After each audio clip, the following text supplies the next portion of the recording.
सप्तर्षि तारामंडल पृथ्वी के उत्तरी गोलार्ध हेमिस्फीयर के आकाश में रात्रि में दिखने वाला एक तारामंडल है। इसे फाल्गुन चैत महीने से श्रावण भाद्र महीने तक आकाश में 7 तारों के समूह के रूप में देखा जा सकता है। इसमें 4 तारे चौकोर तथा 3 तिरछी रेखा में रहते हैं।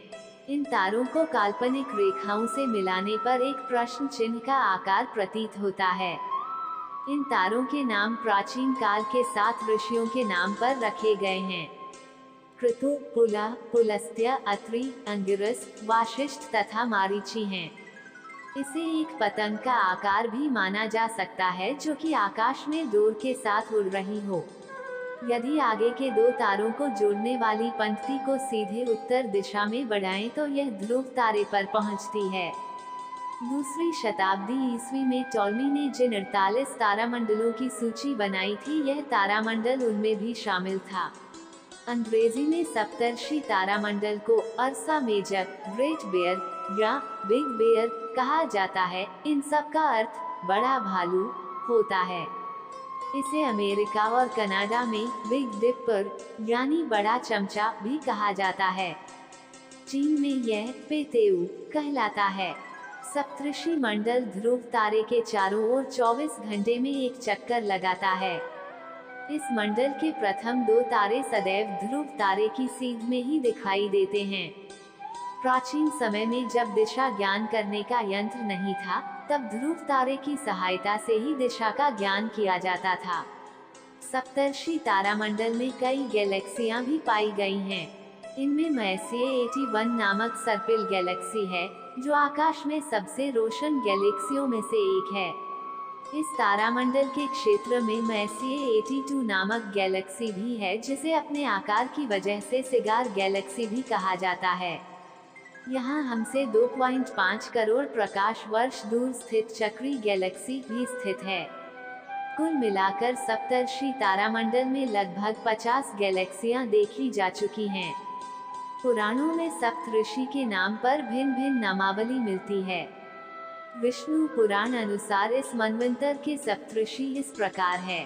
वशिष्ठ काश्यपो यात्र जमदग्निस्गोत, विश्वामित्र भारद्वाजों सप्तर्षयो भवन, अर्थात 7वें मनवंतर में सप्तऋषि इस प्रकार हैं: वशिष्ठ, कश्यप, अत्रि, जमदग्नि, गौतम, विश्वामित्र और भारद्वाज। इसके अलावा पुराणों की अन्य नामावली इस प्रकार है: केतु, पुला, पुलस्त्य, अत्रि, अंगिरा, वशिष्ठ तथा मारीची है। महाभारत में सप्तर्षियों की 2 नामावलियां मिलती हैं। एक नामावली में कश्यप, अत्रि, भारद्वाज, विश्वामित्र, गौतम, जमदग्नि और वशिष्ठ के नाम आते हैं, तो दूसरी नामावली में 5 नाम बदल जाते हैं। कश्यप और वशिष्ठ वहीं रहते हैं, पर बाकी के बदले मरीचि, अंगिरस, पुलस्त्य, पुला और क्रतु नाम आ जाते हैं। कुछ पुराणों में कश्यप और मरीचि को एक माना गया है, तो कहीं कश्यप और कव को पर्यायवाची माना गया है। वैदिक नामावली अनुसार सप्तऋषियों का परिचय। वशिष्ठ, राजा दशरथ के कुलगुरु ऋषि वशिष्ठ को कौन नहीं जानता। ये दशरथ के 4 पुत्रों के गुरु थे। वशिष्ठ के कहने पर दशरथ ने अपने 4 पुत्रों को ऋषि विश्वामित्र के साथ आश्रम में राक्षसों का वध करने के लिए भेज दिया था। कामधेनु गाय के लिए वशिष्ठ और विश्वामित्र में युद्ध भी हुआ था। वशिष्ठ ने राजसत्ता पर अंकुश का विचार दिया, तो उन्हीं के कुल के मैत्रावरुण वशिष्ठ ने सरस्वती नदी के किनारे 100 सूक्त एक साथ रचकर नया इतिहास बनाया। विश्वामित्र ऋषि होने के पूर्व विश्वामित्र राजा थे और ऋषि वशिष्ठ से कामधेनु गाय को हड़पने के लिए उन्होंने युद्ध किया था, लेकिन वे हार गए। इस हार ने ही उन्हें घोर तपस्या के लिए प्रेरित किया। विश्वामित्र की तपस्या और मेनका द्वारा उनकी तपस्या भंग करने की कथा जगत प्रसिद्ध है। विश्वामित्र ने अपनी तपस्या के बल पर त्रिशंकु को सशरीर स्वर्ग भेज दिया था। इस तरह ऋषि विश्वामित्र के असंख्य किस्से हैं। माना जाता है कि हरिद्वार में आज जहां शांतिकुंज है, उसी स्थान पर विश्वामित्र ने घोर तपस्या करके इंद्र से रुष्ट होकर एक अलग ही स्वर्गलोक की रचना कर दी थी। विश्वामित्र ने इस देश को ऋचा बनाने की विद्या दी और गायत्री मंत्र की रचना की, जो भारत के हृदय में और जिना पर हजारों सालों से आज तक अनवरत निवास कर रहा है। कब माना जाता है इस देश के सबसे महत्वपूर्ण यज्ञ सोमयज्ञ को किन्होंने व्यवस्थित किया? कब वैदिक काल के ऋषि थे। इन्हीं के आश्रम में हस्तिनापुर के राजा दुष्यंत की पत्नी शकुंतला एवं उनके पुत्र भरत का पालन पोषण किया था। भारद्वाज, वैदिक ऋषियों में भारद्वाज ऋषि का उच्च स्थान है। भारद्वाज के पिता बृहस्पति और माता ममता थी। भारद्वाज ऋषि राम के पूर्व हुए थे, लेकिन एक उल्लेख अनुसार उनकी लंबी आयु का पता चलता है कि वनवास के समय श्री राम इनके आश्रम में गए थे, जो ऐतिहासिक दृष्टि से त्रेता द्वापर का संधिकाल था। माना जाता है कि भारद्वाजों में से एक भारद्वाज विदथ ने दुष्यंत पुत्र भरत का उत्तराधिकारी बन राजकाज करते हुए मंत्र रचना जारी रखी। ऋषि भारद्वाज के पुत्रों में 10 ऋषि ऋग्वेद के मंत्र दृष्टा हैं और एक पुत्री जिसका नाम रात्रि था, वह भी रात्रि सूक्त की मंत्र दृष्टा मानी गई हैं। ऋग्वेद के छठे मंडल के दृष्टा भारद्वाज ऋषि हैं। इस मंडल में भारद्वाज के 765 मंत्र हैं। अथर्ववेद में भी भारद्वाज के 23 मंत्र मिलते हैं। भारद्वाज स्मृति एवं भारद्वाज संहिता के रचनाकार भी ऋषि भारद्वाज ही थे। ऋषि भारद्वाज ने यंत्र सर्वस्व नामक बृहद ग्रंथ की रचना की थी। इस ग्रंथ का कुछ भाग स्वामी ब्रह्ममुनि ने विमान शास्त्र के नाम से प्रकाशित कराया है।